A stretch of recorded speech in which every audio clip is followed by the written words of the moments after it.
Cette histoire commence comme tant d'autres. Une force puissante et inconnue a divisé l'espace et le temps, menant à une invasion de monstres venant d'un autre monde. Les humains ont réussi à survivre et ont appelé cette apocalypse la vague magique. Pour rétablir l'équilibre de l'univers, les humains ont reçu un système de profession qui a élargi leurs capacités. Ils pouvaient éveiller des talents initiaux aléatoires dans ce système et choisir différentes professions. 6 personnes éveillées étaient appelées des professionnels. Pour continuer à combattre les monstres, les humains ont créé des académies professionnelles. Ces académies formaient de futurs guerriers en les entraînant à partir d'événements réels grâce à un système d'intégration dans un jeu où les étudiants pouvaient s'entraîner dans des conditions réalistes. Après avoir terminé tous les cours théoriques de l'académie, les étudiants attendaient le jour mémorable de l'éveil de leurs talents ainsi que leur premier pas dans les copies, nom donné aux donjons dans ce monde. Le directeur de l'académie était convaincu qu'après tant d'années d'entraînement, ils étaient prêts à devenir des professionnels. Leur tâche future serait de protéger l'humanité, même si cela nécessitait de se sacrifier pour le faire. Après un discours aussi fort et enthousiaste, il était temps de passer au rituel d'éveil des talents. Notre héros, nommé Lan, faisait partie des étudiants qui devaient s'éveiller aujourd'hui. Il attendait ce jour avec impatience et était maintenant joyeusement excité. L'éveil des talents était crucial pour un futur professionnel. Les talents étaient divisés en catégories: ordinaires, rares, légendaires et enfin mythiques. Bien qu'il y ait des rumeurs concernant les talents mythiques, leur existence n'avait jamais été confirmée depuis l'éveil de l'humanité. En ce qui concerne les professions, les épéistes et les mages étaient les plus convoités, suivis par les assassins, invocateurs et guerriers. Les prêtres, en revanche, étaient les moins respectés de toutes les professions en raison de leur faible capacité de soins, de leur mobilité réduite et de leur absence totale d'aptitudes offensives. Les autres professions pouvaient passer une copie normale en solo grâce à leur équipement puissant et leur talent de haute qualité, ce qui n'était pas le cas des prêtres. Dans des copies extrêmement difficiles, les mages et les invocateurs remplaçaient souvent le rôle du prêtre. Ainsi, les prêtres, obligés de se cacher derrière l'équipe, étaient devenus une risée totale et inutile. Alors que notre héros réfléchissait à cela, il fut interpellé par son ami d'enfance, qui lui demanda quelle profession il souhaitait choisir. Lin répondit qu'il était inutile d'y penser maintenant, car il ne pourrait réaliser quelle profession lui convenait qu'au moment où il éveillerait son talent. Avec un soupir contrarié, elle dit qu'elle avait posé la question juste pour plaisanter. Elle s'appelait Su Mumu, et comme lui, elle était également étudiante à l'académie. En raison de sa beauté et de sa personnalité, tous les garçons la considéraient comme une déesse et espéraient qu'elle daigne leur accorder un regard, ne serait-ce qu'une fois. Cependant, la seule personne qu'elle autorisait à bien la traiter était notre héros, qu'elle voyait comme un grand frère qui prenait soin d'elle de toutes les manières possibles. Naturellement, cela agaçait beaucoup les autres garçons, qui ne comprenaient pas comment un garçon ordinaire comme lui pouvait être ami avec une fille aussi belle. À leurs yeux, Lin se donnait toujours un air cool, bien qu'il soit en réalité un complet loser. Ils étaient impatients de voir quel talent il allait éveiller. Au même moment, un pilier de lumière brillant tomba du ciel. Un garçon venait d'éveiller un talent appelé puissant, qui offrait une augmentation de 50% des compétences de force. L'apparition d'un tel talent rare suscita l'admiration et l'excitation. Ce talent était parfait pour la profession de guerrier puissant, et tout le monde était convaincu qu'il deviendrait le meilleur guerrier de cette compétition. Cependant, ce garçon semblait plus intéressé par le talent que Lin allait éveiller, car lui aussi était agacé par le traitement spécial que Mumu réservait à Lan. Mumu, à ce moment-là, voulait crier au garçon d'arrêter de dire du mal de Lan, mais ce dernier l'arrêta et lui dit de les ignorer. La jeune fille demanda avec frustration pourquoi il ne prêtait jamais attention à l'opinion des autres. La raison était simple. Lin était toujours sûr qu'il deviendrait le plus fort, et il n'avait donc pas besoin de se soucier de telles futilités. De plus, c'était le seul moyen pour lui de se venger de son passé, de la mort de ses parents, et de s'assurer que cela ne se reproduise plus à l'avenir. Après la mort de ses parents, il avait été sauvé par la famille de Mumu. et ressentait désormais le devoir de les protéger. À ce moment-là, c'était son tour de procéder à l'éveil de son talent. Après avoir caressé la tête embarrassée de Moumou, il se dirigea vers le cercle magique où son destin allait être déterminé. Dès qu'il posa le pied sur le cercle, une lumière brillante l'illumina. L'instant suivant, notre héros fut transporté dans une dimension inconnue. Au centre de cet espace, une lumière dorée éclatante brillait, marquant l'endroit de l'éveil du talent. Lorsque Lin toucha cette lumière éclatante, 2 dragons en surgirent immédiatement. Un dragon de lumière et un dragon des ténèbres. Ils le possédèrent, faisant briller son corps d'une lumière éclatante.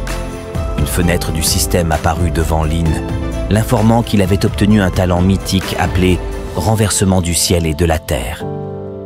Le système lui demanda également s'il souhaitait cacher ce talent. Le premier niveau de cette compétence permettait d'annuler et de renforcer toutes les compétences qui lui étaient imposées. Si elle était améliorée à un niveau supérieur, elle pouvait modifier la nature même des compétences. À ce moment-là, l'effet de renforcement actuel réduisait la consommation de mana de 10% et l'effet de transformation changeait les buffs en débuffs et vice-versa. En termes simples, il pouvait librement annuler tous les effets appliqués sur lui. S'il utilisait habilement cette compétence, il serait théoriquement impossible pour ses ennemis de le vaincre. Cependant, il restait vulnérable aux attaques physiques classiques et à l'utilisation des compétences de soins des prêtres sur lui, qui pouvaient briser son invulnérabilité et le blesser directement. C'était la raison pour laquelle ce talent devait être caché. Après tout, personne ne devait connaître ses forces et ses faiblesses. À son retour dans le monde réel, le système informa tout le monde que le talent de notre héros était caché. Len n'avait même pas encore révélé cette information à l'excité Moumou, qui attendait ce moment avec impatience. Les autres, cependant, pensaient qu'il avait caché son talent parce qu'il était inutile et qu'il en avait honte. Pourtant, Lin n'accordait aucune attention à leurs paroles. C'était à son avantage qu'il le considère comme un faible. Au même moment, il était temps pour Moumou d'éveiller son talent. Lin, de son côté, devait choisir sa profession à travers la statue de la déesse se tenant à proximité. Tout ce qu'il avait à faire était de choisir une carte correspondant à la profession qu'il souhaitait obtenir, en fonction de la puissance de son talent. Notre héros était certain que son talent était une compétence divine. Afin de maximiser son pouvoir, il devait s'assurer de compenser ses faiblesses. C'est pourquoi il choisit une carte associée à la profession de prêtre. Même la statue impartiale lui demanda de confirmer une seconde fois son choix de profession, car il était actuellement le seul étudiant de cette session à avoir décidé de devenir prêtre. Cependant, ce n'était pas une erreur, et Lin confirma avec confiance son choix. L'instant suivant, une lumière dorée jaillit de la carte et l'enveloppa.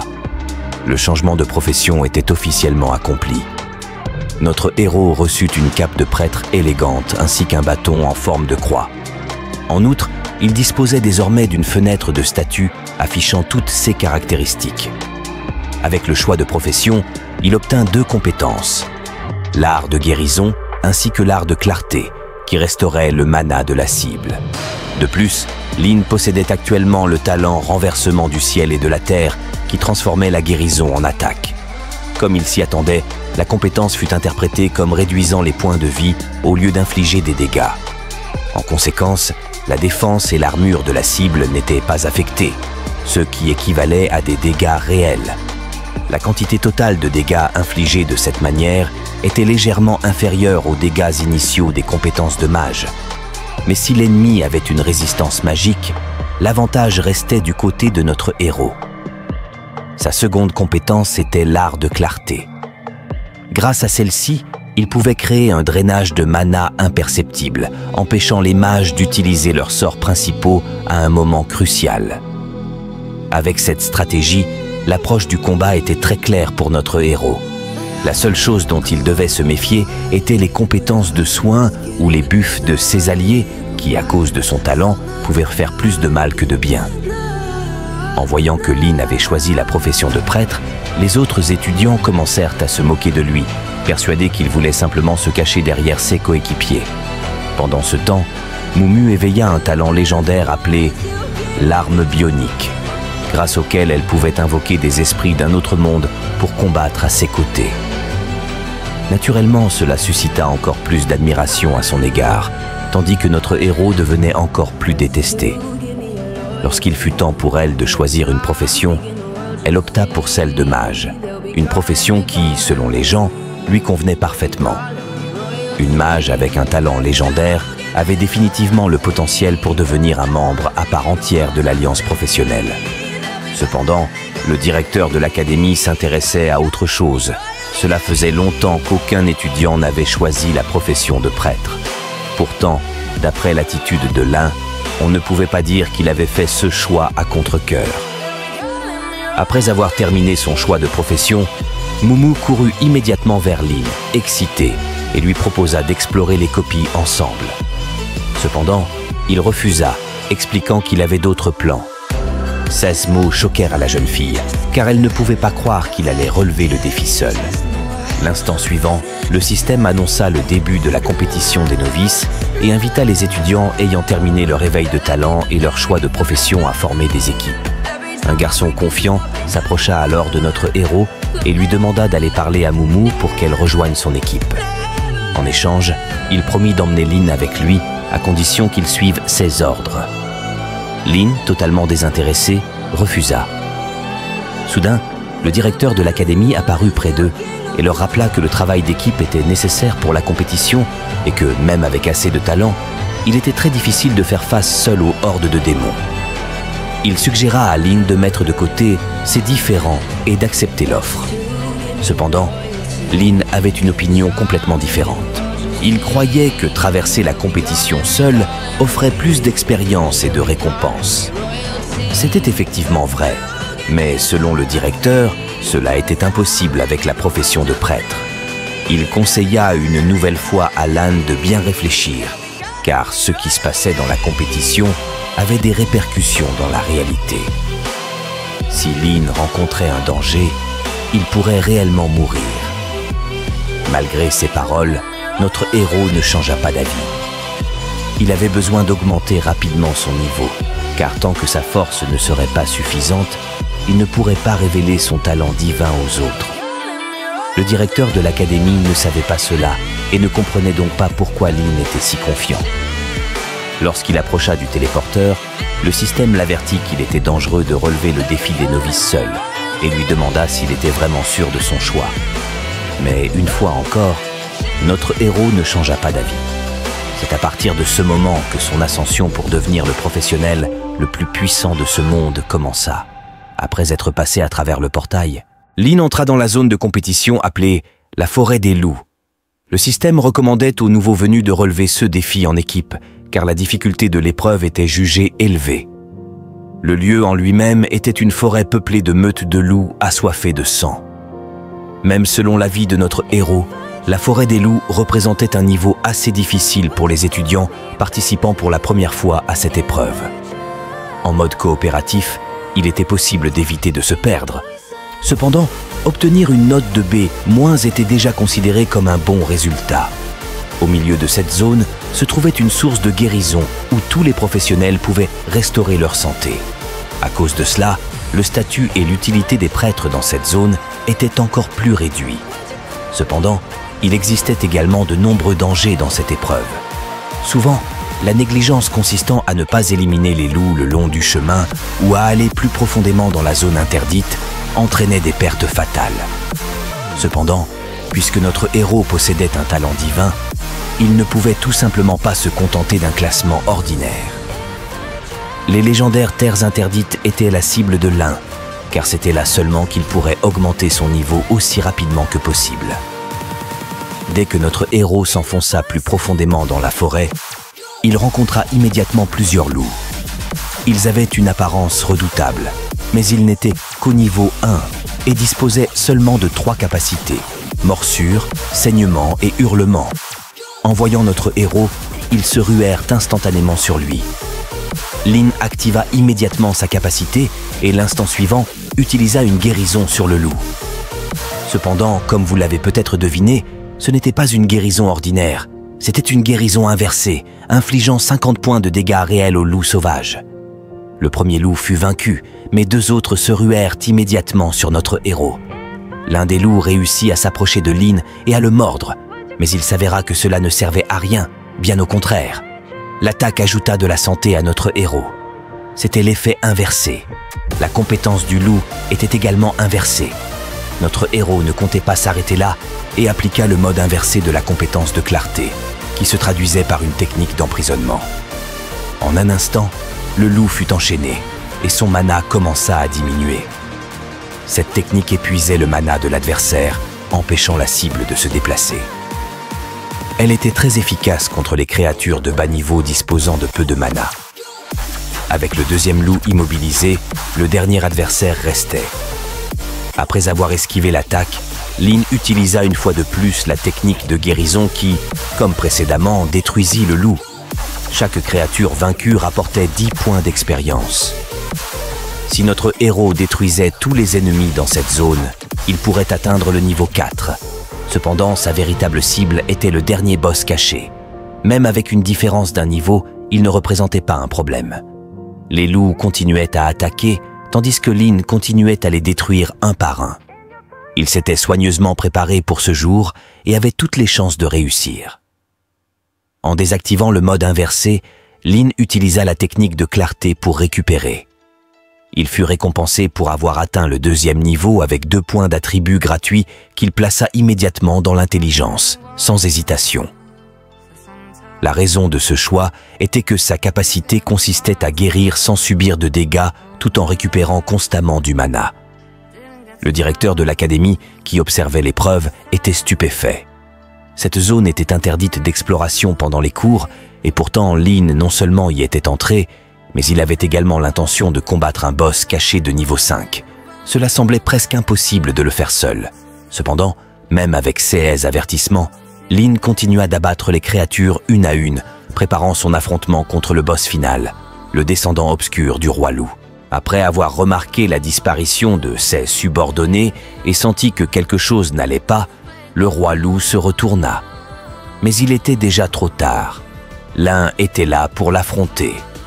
Le roi loup possédait une quantité effrayante de santé et des statistiques d'attaque qui dépassaient celles des loups sauvages ordinaires 50 fois. Pour un nouveau venu, un seul coup de sa part aurait suffi à le tuer. Cependant, pour notre héros, ces attaques n'étaient rien de plus qu'une bénédiction.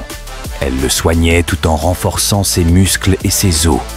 C'était un véritable talent divin. L'un pouvait affronter un adversaire aussi puissant en restant simplement immobile. Après un certain temps, le loup était épuisé et la technique de guérison de Lin était déjà rechargée. D'un geste rapide, il lança l'attaque décisive. Mais le roi loup ne se laissa pas abattre facilement. Même après avoir perdu une partie de sa santé, il attaqua notre héros avec une attaque de griffes basique qui était déjà dangereuse. C'était comme si le loup avait tout compris. Il activa également sa compétence de rage. Cependant, même ainsi, il lui était impossible de gagner. Si sa meute avait été présente, Lin aurait pu avoir des difficultés. Mais seul le roi loup n'avait aucune chance. Une notification apparut devant notre héros. La recharge de sa compétence de guérison était terminée. Un instant plus tard, un énorme rayon de lumière éclatante tomba du ciel, directement sur le roi loup. Il n'eut aucune chance de survivre après un tel coup.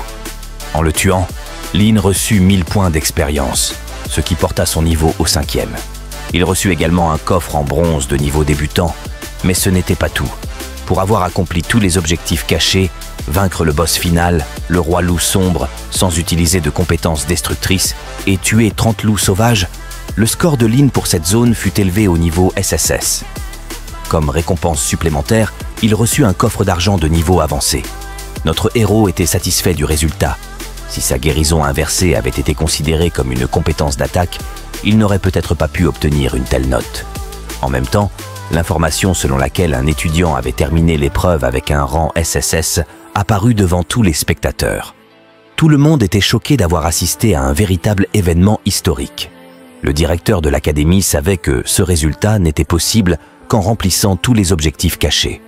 Selon ces données, seul Lin avait osé entrer dans les terres interdites.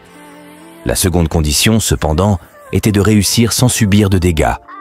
L'homme inconnu ne pouvait pas croire que cela avait été fait seul. Mumu était également surprise. Elle était curieuse de savoir qui était ce mystérieux étudiant. Pendant ce temps, Lin décida d'ouvrir le coffre en argent. Il obtint un livre de compétences de guérison divine, 5 points d'attributs gratuits et un équipement de qualité argentée, une dague d'ombre.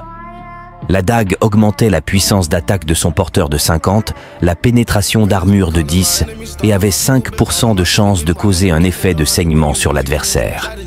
La compétence de guérison divine bénissait tous les alliés dans un rayon de 10 mètres avec une énergie sacrée, leur restaurant leur santé. Cependant, sa version inversée était encore plus utile. Elle maudissait tous les ennemis dans la même zone, leur infligeant des pertes de santé et un effet de saignement.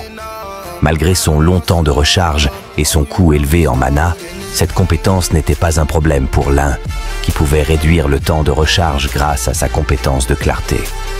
Avec de telles combinaisons, il surpassait déjà les mages les plus puissants. Lin décida de vendre la dague, car il ne voulait plus dépendre de l'argent de sa tante et de son oncle, qui avaient déjà tant fait pour lui. Les 5 points d'attributs gratuits furent une vraie bénédiction, car il était difficile d'en obtenir, en dehors des 2 points attribués à chaque montée de niveau. Lin les ajouta tous à son intelligence, visant à devenir le mage ultime et le prêtre le plus destructeur. Alors que le portail émettait une lumière vive, tout le monde s'agita. Tous pensaient que l'étudiant ayant obtenu le rang SSS était encore à l'intérieur. Mais à leur grande surprise, Lin sortit du portail. Personne ne pouvait croire qu'il avait atteint un tel rang. Tous supposèrent que l'étudiant en question était toujours à l'intérieur. Seul Mumu se réjouit de l'apparition de Lin et croyait fermement qu'il avait atteint ce rang. Les autres pensaient qu'elle surestimait ses capacités, car un prêtre, seul, ne pourrait jamais accomplir un tel exploit. Cependant, leurs moqueries ne durèrent pas longtemps. Dès que l'un sortit une dague et demanda si quelqu'un voulait l'acheter, tous se turent. Étant une arme de qualité argent, la dague attira immédiatement l'attention des disciples, qui commencèrent à négocier avec enthousiasme, augmentant sans cesse le prix. Finalement, le prix atteignit 50 000 pièces, une somme exceptionnelle pour une arme de premier choix. L'un s'apprêtait à la vendre à ce prix, mais au dernier moment, une femme offrit 100 000 pièces. Cette somme était gigantesque, sachant que le revenu annuel moyen d'une famille ordinaire s'élevait à 1000 pièces. À l'avis de Lin, bien que ce soit beaucoup d'argent, cela restait un prix raisonnable pour une dague de cette qualité.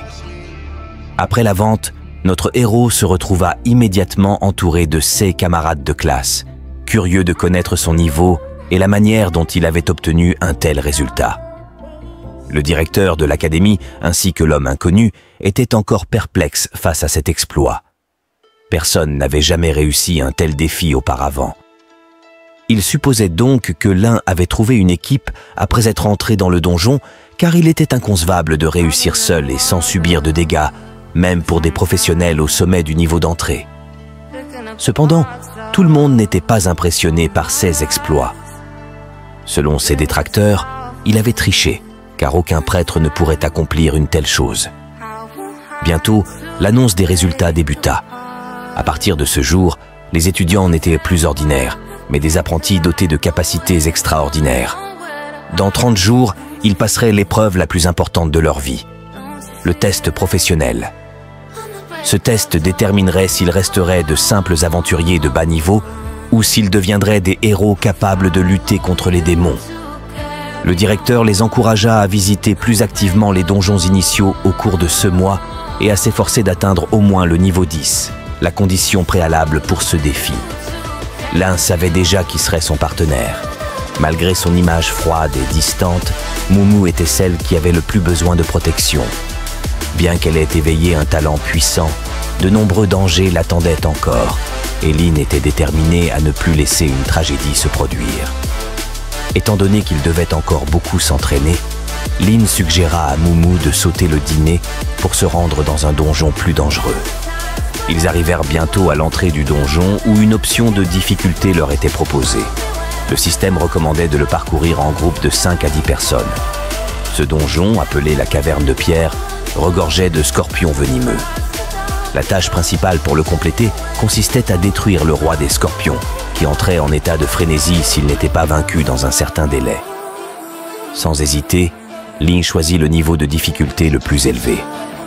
Plus la difficulté était grande, plus les monstres étaient puissants, et donc les récompenses plus précieuses. D'habitude, les donjons initiaux comportaient 3 niveaux de difficulté, mais celui-ci n'en avait que 2. En voyant le choix de Lin, Mumu s'inquiéta. Bien qu'elle ait confiance en lui, elle craignait d'être un obstacle et de l'empêcher de passer le donjon sans subir de dégâts. Lin la rassura, expliquant que ce donjon disposait d'une fonction permettant d'éviter les monstres. Après avoir analysé les données disponibles, il conclut que les monstres dans ce donjon étaient fixes et il serait possible de les esquiver. Mumu fut impressionnée par les capacités déductives de Lan. En réalité, elle avait toujours su qu'il cachait sa vraie force. Tandis que leurs camarades de classe perdaient leur temps, Lin étudiait avec sérieux. Tout le monde le prenait pour un imbécile, mais elle savait que c'était loin d'être vrai. Elle était convaincue qu'il deviendrait le héros qui sauverait le monde. Une fois dans la caverne, Mumu fut immédiatement frappé par sa beauté, mais Lin l'avertit que ce donjon était bien plus dangereux que les précédents. Soudain, le système les informa qu'en raison du nombre insuffisant de participants, leur équipe serait ajoutée à d'autres équipes. Cette nouvelle ne plaisait pas à Lin. Leur problème ne serait pas seulement les monstres, mais aussi les autres équipes. Tout à coup, une explosion retentit derrière eux. Un garçon fut projeté contre un mur. Il s'agissait du même camarade de classe qui s'était moqué de Lin. Lui aussi était venu pour monter en niveau, mais le donjon s'était avéré bien plus dangereux qu'il ne l'avait imaginé. Voyant Lin et Mumu arriver, il courut vers eux, implorant de l'aide. Mais Lin, méprisant, refusa de l'aider. Il laissa le garçon se débrouiller avec les scorpions, tandis qu'il poursuivait son chemin avec Mumu. Avant d'affronter le roi des scorpions, Lin avertit Mumu que les scorpions craignaient l'eau et avaient une portée d'attaque limitée. Elle devait suivre ses instructions à la lettre pour éviter d'être empoisonnée. Se jetant sur le gigantesque monstre, Lin rappela également que les scorpions étaient très sensibles au bruit. Avec une seule attaque, il réussit à vaincre le monstre. Mumu, stupéfaite par une telle puissance, reçut l'ordre de garder cela secret. Leur tâche principale était maintenant de trouver un chemin unique pour éviter l'attention des monstres du donjon. Ils se dirigèrent directement vers un étang. Lin sauta dans l'eau sans hésitation, suivi de Mumu après un court moment d'hésitation. Une fois arrivé sur une petite île au milieu de l'étang, Lin ramassa une pierre. Il comptait l'utiliser pour attirer l'attention des monstres. Non seulement une énorme armée de scorpions, mais également leur chef. Dès que les scorpions entendirent le bruit, ils abandonnèrent immédiatement les autres chasseurs et se précipitèrent vers l'étang. Ce bruit n'épargna pas non plus le roi des scorpions venimeux. Lan attendait avec impatience son apparition, mais la créature se contenta de siffler furieusement sans s'approcher. Si le roi ne venait pas à eux, alors notre héros irait à lui. Créant un puissant sort, Lan attaqua les scorpions. Les notifications du système se mirent à défiler rapidement, lui annonçant les monstres éliminés et les points d'expérience gagnés. Les spectateurs étaient stupéfaits de voir à quel point le prêtre infligeait des dégâts. Mumu, ne voulant pas rester en retrait, créa une copie d'elle-même et, avec Lin, fit pleuvoir une pluie de glace sur les scorpions. Grâce à cela, elle parvint à monter au niveau 4 et reçut un point d'attribut. Mais ce n'était pas la fin. Il était temps maintenant d'affronter le roi des scorpions venimeux. Privé de ses subordonnés, le roi n'avait d'autre choix que de surmonter sa peur innée de l'eau et de foncer vers les héros. Mumu l'attaqua avec un sort de glace, mais ne parvint qu'à infliger 10 points de dégâts. Étonnée par une défense aussi massive, elle fut rassurée par Lan, qui lui expliqua qu'il savait déjà où se trouvait le noyau du roi des scorpions. Il ne restait plus qu'à l'atteindre. Le monstre continua d'attaquer, forçant Lan et Mumu à esquiver tout en lançant des sorts. Cependant, même les sorts de Lin n'infligeaient que 150 points de dégâts. Lorsque le roi des scorpions se redressa pour attaquer, une opportunité se présenta. Lan cria à Mumu de lancer un sort de glace. Le roi, en réponse, releva son corps, révélant ainsi son point faible sous son ventre. Profitant de cette occasion, Lin n'eut aucune difficulté à le vaincre d'un seul coup. Ayant terminé le donjon sans subir de dégâts, leur évaluation monta au niveau SSS. Ils furent récompensés par un coffre au trésor doré et 5 points d'attributs gratuits. Grâce à l'expérience obtenue en éliminant le roi des scorpions, Lin atteignit immédiatement le niveau 6. Soudain, les voix des spectateurs se firent entendre. Ils commencèrent à s'excuser et à demander à rejoindre leur équipe. Mais tout ce que Lin voulait, c'était qu'ils gardent le silence et ne parlent à personne de ce qu'ils avaient vu. En sortant du donjon, Lin les avertit que, s'ils désobéissaient, ils en subiraient les conséquences. Une fois dans l'espace de téléportation, l'un proposa d'ouvrir le coffre doré. Comparé au coffre argenté qu'il avait obtenu auparavant, le coffre doré était bien plus précieux. Le premier objet qui en sortit était une épée de chasse à 2 mains de grade argent, augmentant l'attaque de 200 unités. Ensuite, une paire de bottes de glace de grade or, augmentant la dextérité et la vitesse de 30%, avec en bonus l'effet passif de pas fantomatique. Ils découvrirent également un livre de compétences, bulle de poison, de grade or, permettant de concentrer du mana dans une bulle empoisonnée qui infligeait des dégâts à l'impact. Enfin, une bague d'émeraude de classe argent, réduisant le temps de recharge de toutes les compétences de 10% et pouvant se cumuler avec d'autres équipements. En plus de cela, ils reçurent 5 points d'attributs gratuits. Mumu fut très surprise par les objets obtenus, mais pour l'un, l'élément le plus précieux était la bague d'émeraude, qui permettait une réduction significative du temps de recharge des compétences. À l'hôtel des ventes, elle pourrait être échangée contre environ 1 million de pièces. Sachant que le livre Bulle de poison était destiné aux mages, Lan l'offrit à Mumu sans hésitation. Malheureusement, elle ne pouvait pas l'utiliser, ayant déjà choisi l'attribut glace. Cependant, à sa grande surprise, le système lui annonça que la compétence cachée maître des 5 éléments venait d'être activée. Un mage ordinaire ne pouvait utiliser qu'un seul élément, mais elle, désormais, pouvait en contrôler 5. Même l'un fut surpris et lui conseilla d'étudier cette nouvelle compétence en détail. Une fois maîtrisée, elle deviendrait son atout majeur. En se dirigeant vers le portail, Mumu demanda à Lin comment il comptait utiliser les 5 points d'attributs reçus. Il répondit que ces méthodes risquaient de ne pas lui plaire. À la sortie du donjon, un groupe d'étudiants les attendait. À la vue de Mumu, la plupart des garçons, comme prévu, furent subjugués. Mais lorsqu'ils remarquèrent l'un à ses côtés, ils recommencèrent à le critiquer. Soudain, une voiture luxueuse arriva devant le donjon, faisant taire tout le monde. Son propriétaire descendit et s'adressa à Mumu, lui déclarant qu'elle était aussi belle que ce que l'on disait. Mumu attrapa immédiatement Lin par le bras et suggéra qu'ils partent. Elle n'appréciait pas ce genre de garçon et ne voulait pas rester ici plus longtemps. Cependant, le nouveau venu ne comptait pas abandonner. Se présentant comme l'héritier de la compagnie Hang Xiaofeng, il lui proposa une promenade. D'après les murmures des étudiants, il avait une mauvaise réputation. Se cachant derrière Lin, Mumu répondit qu'elle avait déjà un petit ami. Xiaofeng fut perplexe, car Lin lui semblait bien ordinaire en comparaison. Furieux, Xiaofeng tenta de pousser Lin, mais il échoua.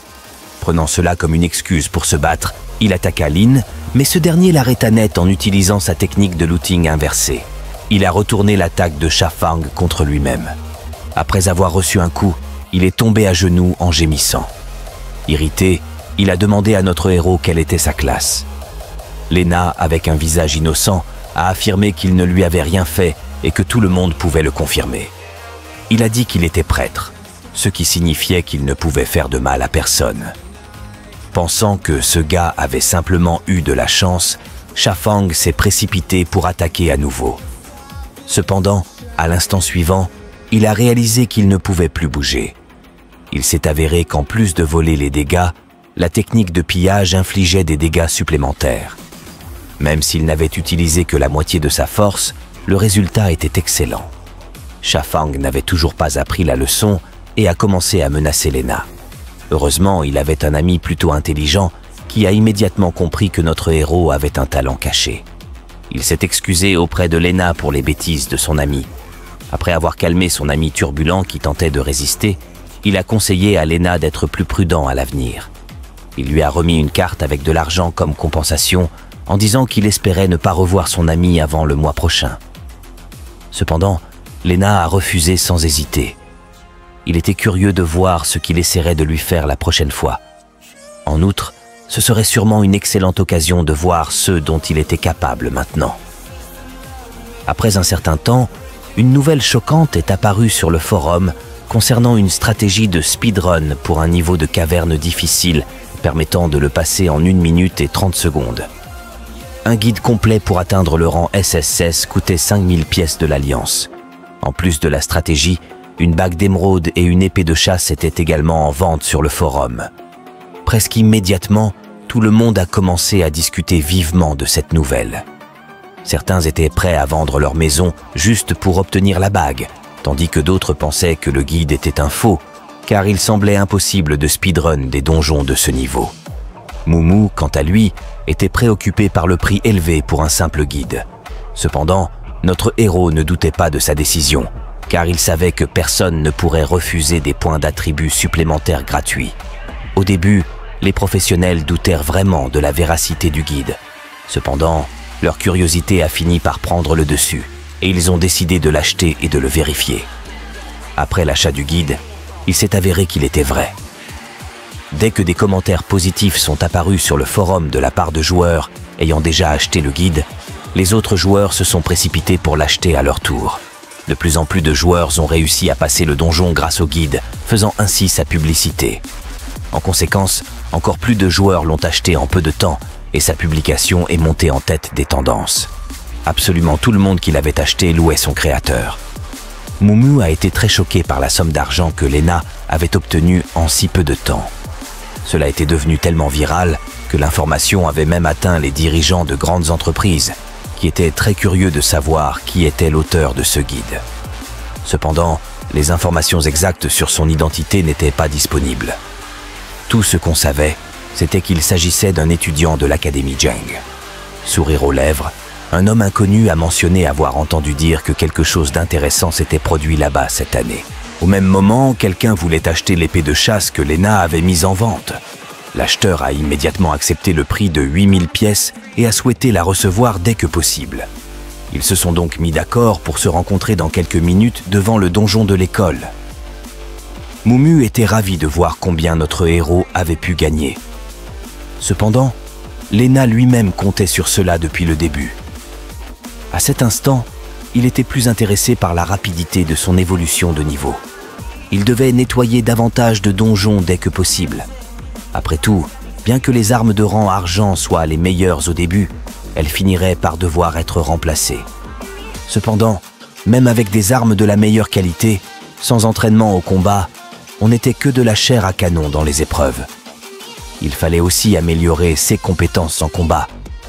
Moumou se souvenait que Lena voulait devenir plus fort le plus rapidement possible, et donc il ne comprenait pas pourquoi il perdait du temps à élaborer des stratégies et à essayer de gagner de l'argent. Un sourire est apparu sur le visage de notre héros. La raison était très simple. Cet argent servait à protéger les personnes qu'il aimait. Dans sa vie précédente, il n'avait pas de parents et n'avait jamais connu la chaleur d'une famille. Mais en arrivant dans ce monde, les choses avaient changé. Il avait eu la chance d'avoir des parents aimants qui l'avaient protégé au prix de leur vie. Cependant, après la mort de ses parents, ses proches ne voulaient que sa mort. Tout ce qu'il voulait, c'était s'emparer de l'héritage laissé par ses parents. Tout le monde pensait qu'il était un bon à rien et personne ne voulait s'occuper de lui. Heureusement, il avait été recueilli par la famille de Moumou, qui avait pris soin de lui et l'avait même aidé à récupérer son héritage, sans rien attendre en retour. 16 proches, qui avaient tenté de lui voler son héritage, avaient été traduits en justice et avaient reçu la punition qu'ils méritaient. Tout cela n'était dû qu'aux soins de sa tante et de son oncle. C'est pourquoi il voulait les protéger et s'assurer qu'ils ne manqueraient de rien. Alors que notre héros approchait du donjon de l'école, une petite fille mignonne en armure s'est approchée de lui en se présentant comme Xi. Elle a demandé s'il était bien celui qui vendait l'épée de chasse. Lena n'a pas immédiatement cru qu'elle était l'acheteuse, car son pseudonyme sur le forum était homme musclé. Cependant, après un certain temps de persuasion, la fille a réussi à convaincre notre héros. Lena a suggéré qu'elle avait peut-être mis tous ses points dans la force. Avant de conclure l'affaire, notre héros lui a conseillé de vérifier la marchandise, car après la vente finale, il n'y aurait aucun remboursement. En sortant une épée de son inventaire, il l'a directement jetée à Xi. Il s'est avéré que sa force physique correspondait réellement à son surnom sur le forum, car elle pouvait manier librement une épée aussi énorme. Elle était satisfaite de la qualité de l'épée et a même demandé s'il la vendait vraiment pour seulement 8000 pièces, car le prix sur le marché pour la même épée était environ 2 fois plus élevé. Cependant, son évaluation était complètement fausse, car elle n'était pas douée en mathématiques et ne savait pas compter l'argent. Lena lui conseilla de vérifier plus attentivement le prix du marché la prochaine fois avant d'acheter quoi que ce soit. C'est ainsi que leur transaction se termina. Après avoir dit au revoir, notre héros s'apprêtait à partir, mais une lumière dorée soudaine l'arrêta. Le système l'informa immédiatement qu'il avait reçu l'amélioration déesse de la chance. Désormais, chaque fois qu'il terminerait un donjon, il pourrait améliorer le niveau d'un coffre. C'était là le talent de Xi, un don rare et inestimable. Elle voulait absolument rejoindre l'équipe de Lena et le supplia de l'accepter. Lena fut stupéfait, car un tel talent qui augmentait la chance était plus rare encore que certains dons de rang légendaire. Sa valeur stratégique était inestimable, permettant même à des joueurs faibles d'ouvrir des coffres légendaires ou divins. Lorsqu'il lui demanda si elle avait révélé son talent à quelqu'un, Xi répondit par la négative.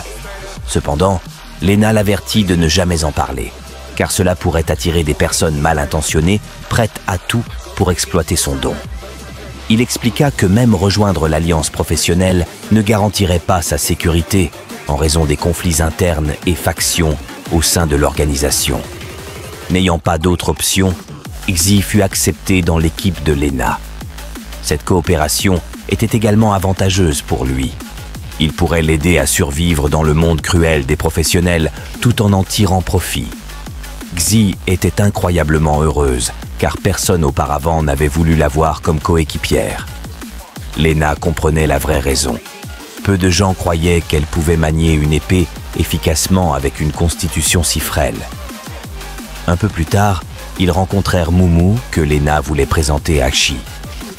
Leur rencontre se passa bien. Xi ne cessa d'admirer la beauté de Mumu. Mumu, en revanche, s'inquiétait que Lena ait des raisons cachées pour accepter une personne aussi adorable dans son équipe. Cependant, elle n'avait pas à s'en faire. Tout ce que Lena voulait faire pour l'instant, c'était terminer un autre donjon aussi rapidement que possible.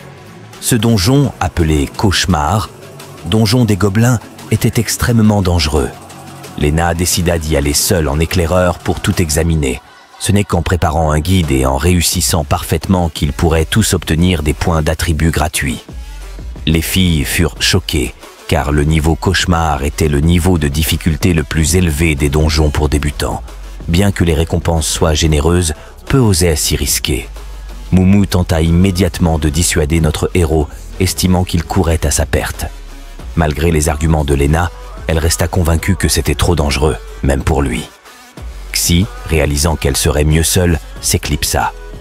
Après un moment, Lena parvint à convaincre Mumu qu'il s'en sortirait. Elle finit par accepter, mais non sans difficulté, promettant que si Lena ne tenait pas parole, elle en parlerait à ses parents. Lena ne s'attendait pas à une telle opposition, mais il parvint tout de même à la rassurer. Il prévoyait un solo dans le donjon pour la nuit.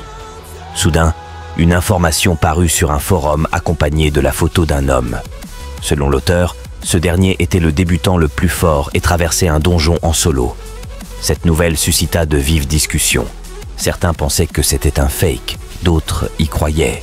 Néanmoins, personne ne savait qui était ce mystérieux débutant. Au même moment, Mumu parcourait aussi le forum. Lena réalisa qu'elle pourrait deviner quelque chose, alors il décida de lui confisquer son téléphone. Plus tard, leur famille se réunit pour le dîner. Les parents de Mumu étaient ravis et les félicitèrent pour leur travail acharné. Bien que le père de Mumu ne l'ait pas dit directement, il laissa entendre à Lena qu'il devrait être plus prudent, peu importe sa force.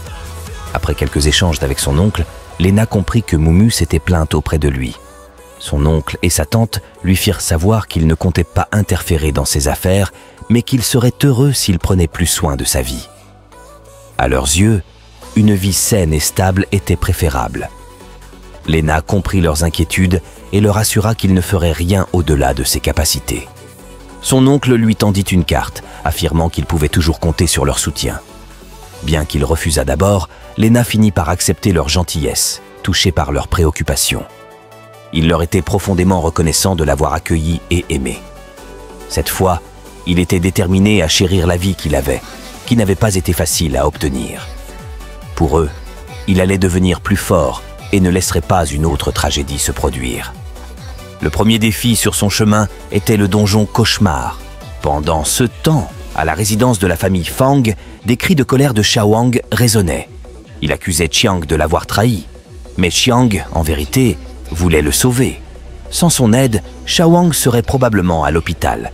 Cependant, Shao restait convaincu qu'il n'avait été qu'un obstacle. En proie à ses blessures, Shao resta se reposer pendant que Chiang quitta la résidence. Shao Nang était complètement furieux. Jetant un verre après Chiang, il continua de l'accuser de sa honte. Cependant, Chiang n'avait plus l'intention de tolérer indéfiniment les caprices de son frère, qui pensait pouvoir tout se permettre simplement parce qu'il était l'héritier. Il commençait même à regretter d'avoir accepté la demande de leur père de s'occuper de lui. De plus, Chiang avait un atout dans sa manche. Avec un sourire moqueur, il déclara qu'il venait de se souvenir que Shao Nang n'avait pas de mère. Bien que ce commentaire ait été superflu, cette stratégie fonctionna et Chiang quitta la pièce sous les cris furieux de Shao Nang. Tout en sortant, il se dit que Shao Nang ignorait encore avec qui il jouait. Cette fois, les choses étaient plus sérieuses. Bien que cet adversaire soit un débutant inconnu, il avait réussi à blesser Shao Nang gravement et discrètement sans utiliser une seule compétence active. De plus, des rumeurs circulaient sur un nouveau talent émerge qui parcourait les donjons en solo. Parallèlement, un autre joueur vendait des tutoriels sur les donjons et des artefacts de haut niveau. Chiang suspectait que ces deux individus soient une seule et même personne. S'il avait raison, il était clair que Shao Nang ne pouvait pas se permettre de se mesurer à cet adversaire. Mais la stupidité de Shao Nang semblait sans limite. Dès que Chiang quitta la pièce, il appela ses amis, leur demandant de l'aider à se venger. Il n'hésita pas à dépenser une somme considérable pour des armes et de l'équipement. Son objectif, donner une leçon à Lia, qui l'avait humilié devant tout le monde. Shao Nang était prêt à tout pour lui faire comprendre sa place. Au même moment, Lena pénétra dans le donjon des gobelins et se retrouva dans la première couche de la forêt brumeuse. Selon le système, ce donjon comptait 5 couches, chacune peuplée d'un grand nombre de gobelins, dont la force et le nombre augmentaient à chaque niveau.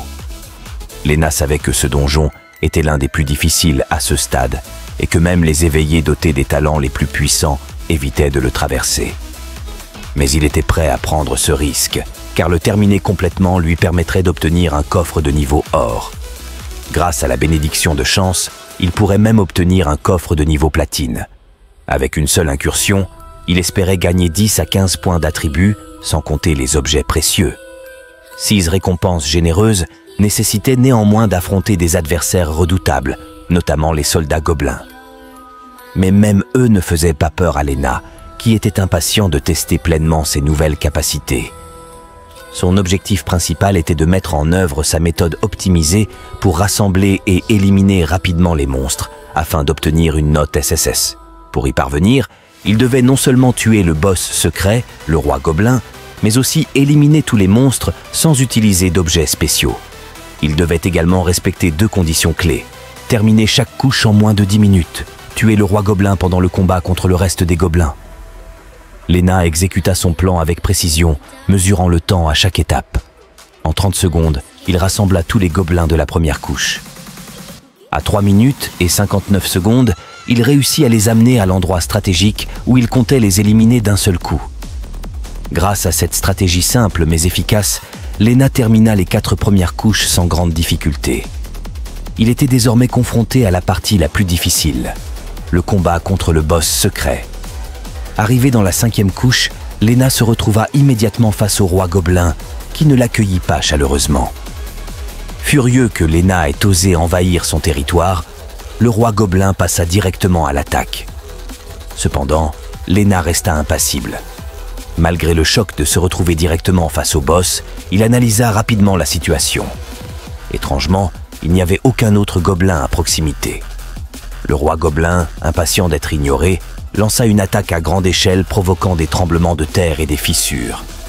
Bien que lent, il compensait avec une force immense et une lance d'or aux attaques à large portée. Mais Léna, fidèle à son sang-froid, utilisa sa compétence pour inverser les effets des dommages causés par l'onde de choc, récupérant ainsi 2000 points de santé. Cette manœuvre désorienta le roi gobelin qui ne s'attendait pas à une telle riposte. Léna riposta en utilisant son habileté d'inversion, infligeant 200 points de dégâts au roi gobelin. Bien que ce ne fût pas une attaque critique, cela mit le boss en colère. Avec un rugissement furieux, le roi gobelin lança sa lance dorée, activant une compétence puissante, lance du dragon. Mais Léna, loin de chercher à esquiver, accepta volontairement l'attaque, car sa compétence lui permettait de transformer les dégâts en points de santé.